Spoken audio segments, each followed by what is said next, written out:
Трпението на ССМ истече. Следната среда во 17 часов синдикатот ќе го одржи првиот во низата протести, откако не беа прифатени нивните барања за 600 евра минималец и сега тој ќе се зголеми за околу 1600 денари и тоа од месец март. Протестите ќе продолжат и со блокади, а се најавува и еднодневен генерален штрајк.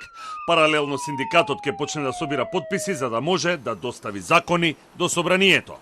Секој што ќе остане дома дава поддршка на политика на ниска минимална и ниска работничка плата, порача преседателот на ССМ Слободан Трендафилов. Во среда излегуваме на улица да го изразиме работничкото незадоволство. Потоа продолжуваме со таргетирани блокади на одредени институции, на одредени локации, за да се почувствуваат и тие како и ние.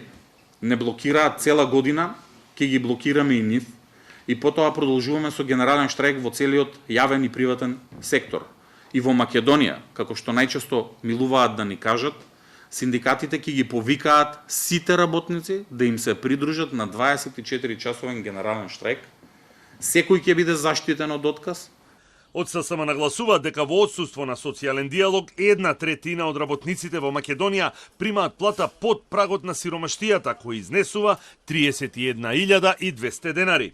Затоа синдикатот ќе собира 10.000 потписи, колку што е предвидениот минимум, и ќе достави 2 закони до собранието.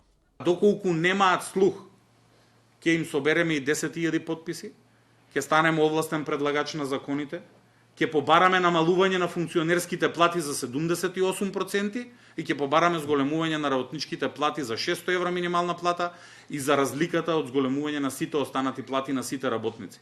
Од 1 јануари Македонија ја има најниската минимална плата во регионот.